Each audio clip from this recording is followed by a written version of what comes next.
Halo guys, welcome back to my channel. Kali ini gue datang dengan video terbaru. Oke teman-teman, jadi di video kali ini kita akan ngebahas tentang baterai di iPhone teman-teman ya. Jadi di sini gue pengen sharing ke kalian yang selalu gue lakuin selama ini kalau gue ngecas iPhone gue, kalau gue mainin iPhone gue gimana, sehingga menurut gue secara pribadi ya rata-rata iPhone yang gue pakai, baik itu iPhone baru maupun iPhone second Exter, itu kebanyakan baterainya tuh awet-awet dan masih oke aja teman-teman ya. Jadi tanpa banyak basa-basi guys, kita langsung masuk ke video pembahasan kita berikut ini. Let's go.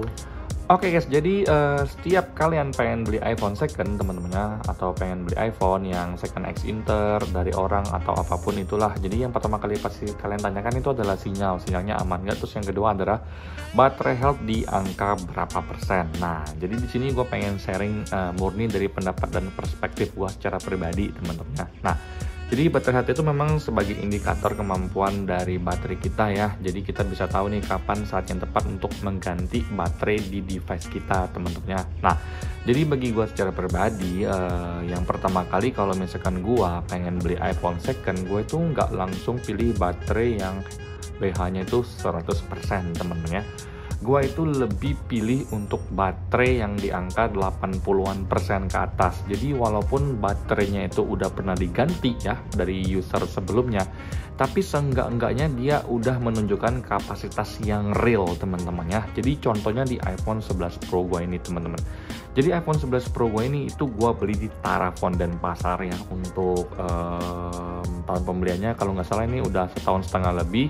Bulan Maret nih ini udah 2 tahun teman-teman. Jadi pas pertama kali gue beli, baterai health gue itu di angka 85% kalau nggak salah ya.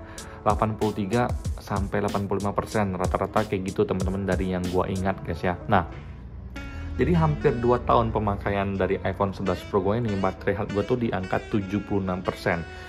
Jadi kalau dipikir-pikir 76 ke 85 itu nggak terlalu jauh teman-teman ya, sekitar 9%. Hampir 2 tahun itu hampir 9% ya baterai gua ini habisnya. Jadi menurut gua secara pribadi itu penurunan yang wajar ya bagi gua teman-teman ya. Jadi gua tuh memang lebih prefer untuk dapetin baterai dengan kapasitas real ya, karena gue kalau beli iPhone second gue nggak mau beli yang baterai health-nya tuh 100% ya. Gue lebih prefer untuk yang udah 80-an%, karena rata-rata yang 100% itu kebanyakan udah disuntik teman-teman ya. Jadi pas kalian beli 100%, seminggu kemudian turun jadi 95%, pas di update iOS turun jadi 90%. Jadi daripada kayak gitu, yang mending kalian langsung cari baterai health yang masih 80-an% yang kapasitasnya udah bener-bener real teman-teman ya. Nah, itu sih penjelasan gue tentang baterai health yang sering gue temui selama ini kalau gue pengen beli iPhone second. Itu tipikal baterai health seperti apa sih yang gue cari guys ya. Oke guys, jadi sekarang kita masuk ke poin penting, gimana cara gue untuk menjaga keawetan baterai di iPhone gue. Jadi rata-rata iPhone yang gue pakai, baik itu baru maupun second, semua baterainya tuh awet teman-teman ya. Untuk iPhone 13 yang lagi ngerekam ini, itu baterainya masih tetap di angka 100%. Ini gue beli bulan bulan Agustus 2022. Dipakai gila-gilaan juga buat nonton, streaming film, main game, itu nggak ada yang namanya jarang dipakai habis-habisannya untuk iPhone 13 ini. Dan juga baterai health-nya di angka tetap 100% normal. Untuk iPhone 11 Pro ini gue beli second di angka 83 atau 85% baterai health-nya. Kemudian sekarang udah hampir 2 tahun, Maret nanti 20 tahunnya, 2024 Maret itu 2 tahun. Ini baterai health-nya di angka 76% sudah servis. Dan yang luar biasanya, walaupun dia udah servis, kalau untuk baterainya ini gue ngerasa kayak ya kalau diganti ngapain, karena performanya masih bagus teman-teman ya. Gue ngerasa baterainya ini masih kuat-kuat aja. Nggak pernah iPhone gue ini tiba-tiba baterainya itu mati kemudian restart tiba-tiba, nggak pernah. Dan juga kalau untuk panas yang ditimbulkan relatif bisa ditoleransi teman-teman ya. Jadi baterai iPhone 11 Pro gue ini walaupun dia udah servis tapi masih kuat teman-teman. Jadi untuk persentasenya pun dia nggak naik turun, normal-normal aja. Jadi kenapa iPhone gue tuh rata-rata baterainya bagus? Karena gue ada beberapa hal yang selalu rutin gue lakukan teman-teman ya. Hal pertama yang harus gue pastikan adalah kalian itu harus ngecas menggunakan charger original dan kabel yang original teman-teman ya.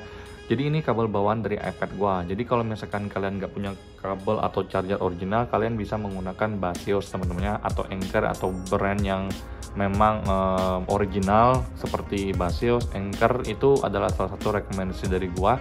Dan di sini gue tuh pakai Basios yang 30 watt, ini original. Dan juga kalau untuk kabelnya, kalian nggak punya kabel yang original, kalian bisa beli kabel yang MFI. Itu khusus untuk made for iPhone. Jadi khusus untuk iPhone, dia biasanya untuk ininya itu dia ada kayak serat-serat gitu teman-temannya. Nah itu adalah opsi kedua kalau misalkan kalian tidak punya charger original teman-temannya. Nah jadi yang pertama itu adalah kalian harus menggunakan charger original. Itu yang paling utama teman-temannya. Terus yang kedua, kalau misalkan setelah kalian menggunakan charger original yang dimana fungsinya itu agar arus yang dihasilkan itu sesuai dengan yang dibutuhkan oleh iPhone kalian. Kemudian yang kedua adalah cara ngecas iPhone. Kalau gua rata-rata ngecas iPhone itu teman-teman, itu gua pas cas gua nggak mainin. Jangan dimainin teman-teman. Kalau kalian mainin, iPhone itu akan stuck di saat dia panas teman-teman. Jadi iPhone itu nggak akan naik persentase baterainya karena kalian mainin udah pas charging panas, kalian mainin juga panas, jadi dia akan stuck, nggak naik teman-teman. Hal ini kurang baik untuk keawetan baterai kalian. Jadi di saat kalian pengen ngecas iPhone kalian cas dan kalian nggak perlu mainkan. Nah tips dari gue secara pribadi, kadang-kadang gue tuh ngecasnya mix ya, kadang-kadang gue cuma cas gue tinggal, kadang-kadang gue ngecasnya sambil gue matiin. Jadi setelah gue colok seperti ini itu gue matiin casnya, gue tinggal selama 2 jam. Kemudian kita matikan di bagian shutdown teman-teman. Setelah kalian shutdown, kalian tinggal 2 jam, itu iPhone kalian sudah pasti 100% full. Nah itu kadang-kadang gue mix, jadi seminggu kadang-kadang 3 atau 4 kali gue sering matiin iPhone gue untuk buat cas teman-teman. Jadi ini adalah kebiasaan yang sering gue lakukan. Jadi setelah yang pertama, make sure kalian menggunakan charger original. Yang kedua adalah kalau ngecas jangan dimainin, dan sesekali boleh kalian matikan teman-teman ya. Oke, sekarang kita masuk ke tips yang terakhir. Jadi tips yang terakhir ini sama penting dengan tips yang pertama ya, yang pastikan charger kalian original. Jadi tips yang terakhir ini adalah kalian itu harus punya kebiasaan ngecas yang setiap harinya tuh hampir sama jamnya teman-temannya. Gua sebelum tidur sekitar jam 11 malam itu udah pasti gua cas temen-temennya. Itu udah pasti gua cas sampai pagi teman-teman. Jadi pas gua bangun itu dalam keadaan penuh ya iPhone gua. Terus kalau misalkan gua kebangun subuh itu gua cabut. Jadi kalau kalian nggak kebangun nggak apa-apa. Kalau kalian kebangun subuh-subuh kalian cabut aja kalau udah 100%.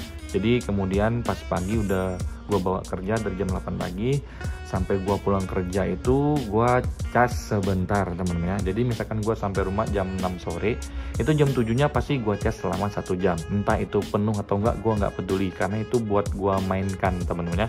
Jadi hal ini tuh udah gua lakukan rutin temen-temen ya. Jadi walaupun iPhone gue tuh pas pulang kerja masih ada baterainya sekitar 50%, gue pasti tetap cas sejam teman-teman ya.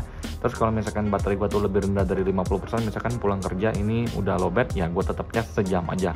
Kemudian pas tidur baru gua cas full. Jadi sehari gua ngecas 2 kali, pulang kerja gua cas dan sebelum tidur itu gua cas. Jadi itu membuat Apple itu sudah mengerti algoritma cara pengecasan gua dan kebiasaan gua. Jadi kalau misalkan kita ngecas itu rutinitasnya sama, hal ini pun berdampak pada baterainya. Jadi dari pendapat gue secara pribadi ya, karena gue tuh ngecasnya rata-rata jamnya sama ya, nggak sembarangan ngecas. Jadi gue bisa melihat sendiri untuk baterai rata-rata iPhone yang gue pakai ini semuanya tuh awet teman-teman ya. Walaupun baterai headnya tuh sudah menurun, tapi tidak bikin performanya sangat jelek. Jadi aman-aman aja selama ini teman-teman ya. Oke guys, jadi itu aja sih teman-temannya tentang baterai, dimana baterai ini adalah salah satu topik yang sangat-sangat menjadi perhatian banyak orang. Dan gue tegaskan sekali lagi, walaupun baterai head kalian berkurang drastis tiba-tiba, nggak usah panik selama itu nggak bikin iPhone kalian restart, selama itu nggak bikin iPhone kalian panas, selama persentase baterainya nggak naik turun, ya gua rasa normal-normal aja ya. Kalau misalkan kalian nggak mau baterainya berkurang, kalian nggak perlu pakai iPhone kalian, disimpan aja jadi pajangan teman-temannya.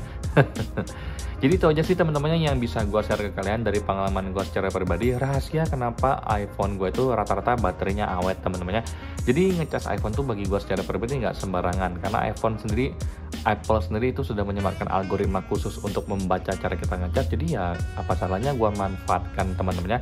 Jadi rutinitas dan kebiasaan gue itu sudah dihafal oleh algoritma dari iPhone gue tersendiri teman-teman ya. Nah Sekian video gue kali ini teman-temannya, semoga memberikan kalian gambaran. Sampai jumpa di video selanjutnya, semoga kalian dalam keadaan sehat. Bye bye.